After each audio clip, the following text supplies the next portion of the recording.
hometown boy becomes an international figure, that hometown, especially if it has sense and sensitivity, the way Jamestown does, honors and broadcasts the accomplishments of that man. And so right here in Jamestown, an historical center is evolving to pay homage to and reveal the remarkable character of Robert H. Jackson, Justice of the United States Supreme Court in the 1930s and 40s. Attorney Gregory Peterson, in practice with the firm of Phillips, Lytle, Hitchcock, Blaine, and Huber, LLP in Jamestown, became involved in the Robert Jackson legacy while working on the 100th anniversary celebration by the Jamestown Bar Association, which paid special tribute to Justice Jackson last year. The Chautauqua Women's Club is happy to welcome to the Hall of Philosophy Mr. Gregory Peterson. Finally, a disclaimer. I must admit that I am not a Robert Jackson scholar, but merely a Robert Jackson enthusiast. I will be introducing shortly Professor John Q. Barrett, who is both. Chautauqua's theme this week is heroes and heroism. I'm here today to speak to you about several heroes. The first is Robert H. Jackson, who's a local boy who had a distinguished career on a local, national, and international level. While Jackson is indeed a hero, his deeds have, until recently, gone mostly unsung, nationally as well as locally. I'm here to share a chronology of events, which is really an amazing success story which involved many local heroes. This is an unabashed, at this point, plug. As late as October, there was little to commemorate this great man and the legacy he left. Many folks said something should be done to honor Robert Jackson and his ideals, but the issues were what, where, and how. In November, the creation of a Robert Jackson Center seemed like a neat idea. In December of last year, the neat idea became a reality when two benefactors, Jamestown industrialist Carl Kappa and Chautauqua's own Betty Linnae, provided the funding for the creation of the center, committed to preserving the memory, values, and artifacts of Justice Robert Jackson. The actions of Betty and Carl were visionary and brave. They too are heroes. They made it happen. And Betty here, I just want to say personally, thank you very much.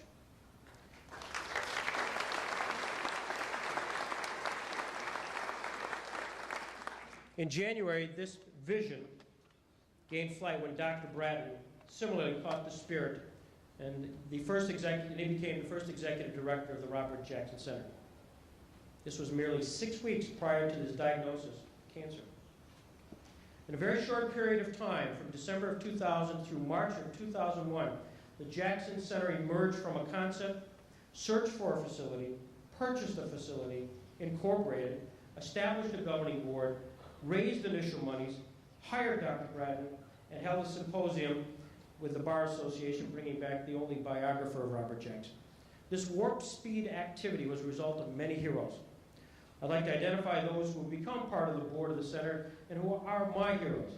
Betty Linnae, I mentioned. Certainly the late Carl Kappa, Jeanette Carlson, Judge Willard Cass, Randy Sweeney, Bruce Janowski, Raleigh Kidder, and Harold Adams.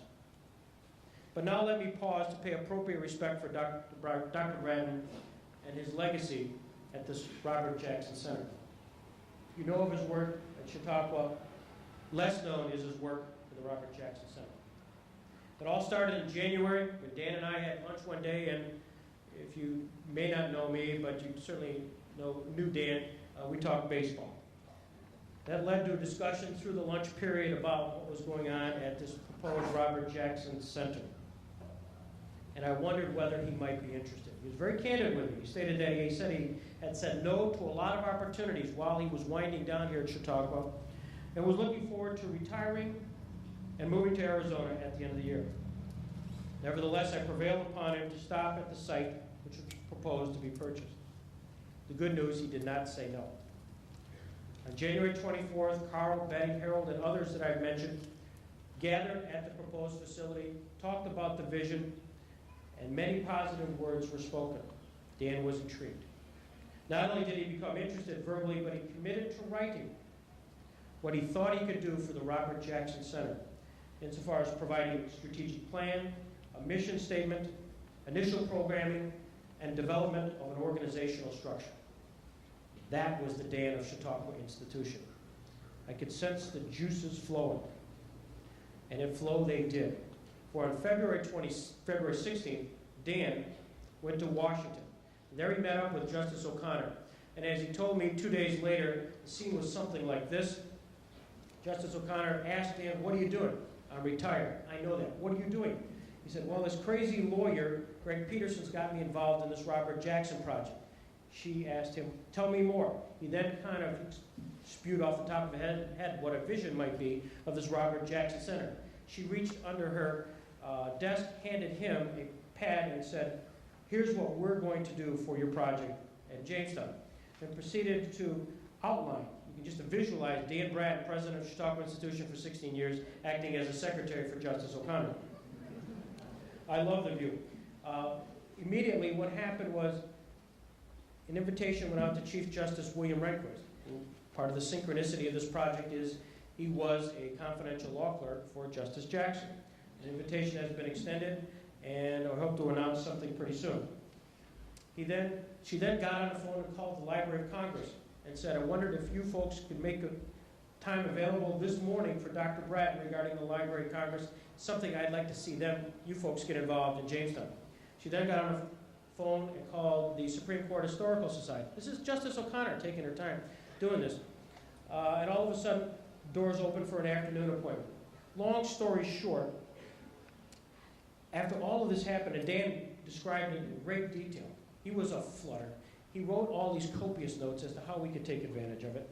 And he said he would attempt to follow through on all of these initiatives and devote his time for the next following March through October. I'll never forget a call I made March 5th where I got the final word that we'd been approved for the sale of this particular building to the Robert Jackson Center. Our first call was to Dan, telling him of the good news. He was exceedingly excited, not only for the project, but for the upcoming events. But then he, matter of fact, told me he'd been diagnosed with pancreatic cancer and that he probably would have to wind down some of his activities. He said he was going to say no to a lot of things, but he would continue on with this Robert Jackson project. I can tell you he did so. He did so with a great deal of vigor. He spent time where we would meet, we would talk, he would write, and never far were his thoughts of the Robert Jackson Center. In fact, he kept a diary from the date he was diagnosed through just for the family, and throughout it, it's been shared with me, of how his excitement was of this Robert Jackson project, the upcoming project, and how he was somewhat frustrated that he couldn't see all these things to a logical conclusion. I can report in a very short time that his legacy lives on. As I mentioned, we're working with Chief Justice Rehnquist to have him speak here next year. Plans are being formalized with the Library of Congress, where they have indicated that they will seriously bring up a quarterly rotating exhibit to Jamestown of some of the 75,000 items they have of Robert Jackson, which is terrific. And the Supreme Court Historical Society has continued to collaborate with us. I'm here today because of Dr. Bratton. We are here today because of Dr. Bratton's encouragement that a strong collaboration be identified and solidified with Chautauqua Institution and folks like you. Our board is formalizing the vision and mission statements that Dan articulated. One of Dan Bratton's legacies, and there are many, is the Robert Jackson Center. In my eyes, Dan Bratton, too, is a hero. I've described... Go ahead, it's okay. We are a work in progress. If you said, let's go take a tour bus today to go see what's going on at the Robert Jackson Center, I'd say, don't wait till next year. That's how much this has happened so rapidly. But do come next year.